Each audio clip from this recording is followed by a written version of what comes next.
আসসালামু আলাইকুম। সবসময় আপনার যোগফলের সঙ্গে সবার যোগফল সমান হবে না। তার ছোট্ট একটা গল্প বলি। একবার এক টিচার তার ছাত্রকে 3টা আপেল দিলেন। প্রথমে 2টা আপেল দিলেন, পরে আরও একটা আপেল দিলেন। দিয়ে বললেন যে, বাবু দেখো তো এখন তোমার কাছে কয়টা আপেল? বাচ্চাটা বলল, 4টা আপেল। টিচার আবারও আপেলগুলাকে প্রথমে একটা, পরে একটা, তারপর আবারও একটা দিল। এবার দেখো তো কয়টা আপেল?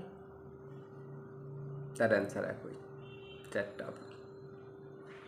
টিচার চিন্তা করলো বাচ্চাটা তো ভুল করার কথা না। পরে উনি পকেট থেকে চকলেট বের করলেন এবং চকলেটগুলো আপেলের ন্যায় আবারও একটা একটা করে তার সামনে রেখে বলল, এবার দেখো তো এখানে কয়টা চকলেট আছে? সে বলল 3টা চকলেট। চকলেট 3টা, কিন্তু আপেল 4টা। টিচার দেখলো, হ্যাঁ অঙ্ক তো ঠিক আছে, তাহলে ভুলটা কেন হচ্ছে? তখন সে ছাত্রকে আবারও আপেল বের করে দিল এবং আবারও স্টুডেন্ট একই অ্যান্সার দিল, 4টা। তখন টিচারকে জিজ্ঞেস করছে, আচ্ছা আমি যখন তোমাকে চকলেটটা বের করে দিলাম তখন তো তুমি ঠিকই 3টা গুনছ, কিন্তু আপেলের ক্ষেত্রে 4টা কেন? আপেলের অ্যান্সার তো 3 হবে। তো বলল, না স্যার, আমি যখন বাসায় থেকে আসি আমার আম্মু একটা আপেল আমাকে দিয়ে রেখেছে যেন আমি ক্ষুধা পেলে খাই। আপেলটা তো আমার কাছে আছে, আর আপনি আমাকে 3টা আপেল দিচ্ছেন, তাহলে তো আমাকে টোটালি 4টা আপেল। এটা হলো গল্পটা। তাহলে টিচারের যোগফল আর বাচ্চার যোগফলের পার্থক্যটা কেন হচ্ছে? কারণ বাস্তবে স্টুডেন্টের কাছে আরও একটা আপেল আছে। গল্পটা বলার কারণ হচ্ছে, আমি উদাহরণটা আমাকে দিয়ে দিচ্ছি, কিন্তু সবার সঙ্গে একটু মেলাই নেবেন। আমি বা আপনি 30, 40, 50 হাজার টাকা স্যালারিতে চাকরি করছি, বা চাকরি বা ব্যবসা বাণিজ্য যা কিছু একটা ইনকাম আছে, আমাদের একটা ফিক্সড ইনকাম আছে। অথচ আপনার কোনো একজন ফ্রেন্ড তার বিশেষ প্রয়োজনে বা কোনো একজন রিলেটিভ তার বিশেষ প্রয়োজনে আপনার কাছে 5,000 বা 10,000 টাকা ধার চেয়েছে। আপনি ওই মুহূর্তে সেটা দিতে পারেননি। তখন ওই ফ্রেন্ডস বা রিলেটিভ চিন্তা করবে, মিঠু এত টাকা স্যালারি চাকরি করে, স্ত্রী সন্তান নিয়ে তো দেখি বেশ ভালোই জাঁকজমকপূর্ণভাবে চলাফেরা করে, অথচ আমি ওর কাছে 5,000 টাকা ধার চাইলাম, ও আমাকে দিল না। ওর সঙ্গে আমার এতদিনে পুরনো একটা রিলেশন, পুরনো একটা ফ্রেন্ডশিপ, ও আমাকে 5,000 টাকা ধার দিল না। কিন্তু বাস্তব চিত্রটা ভিন্ন। আপনি যেভাবে যোগফলটা মিলাচ্ছেন, যে এত টাকা স্যালারি পায়, ওর আর কয় টাকা খরচ হয়? 2টা বাচ্চা, ছোট ছোট 2টা বাচ্চা, এরা কয় টাকার খায় বা কয় টাকা খরচ করে?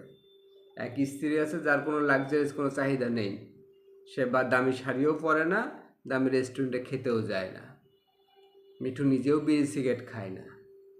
তাহলে এতগুলো টাকা বেতন পাবো কী করে? নাকি ও আমাকে টাকাটা দেবে না এই জন্য দিল না?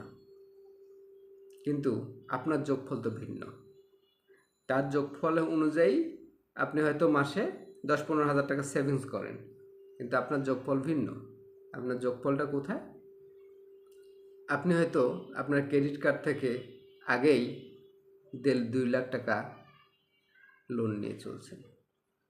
হয়তো পরিবারে অসুখ বিসুখ হোক বা অন্য কোনো প্রয়োজনে হোক, আপনি একটা লোন নিয়ে রাখছেন, যেটা আপনার প্রতি মাসে ইন্টারেস্ট আসতেছে এবং আপনার কাছে প্রকৃতপক্ষে নগদ টাকা মাস শেষে থাকে না।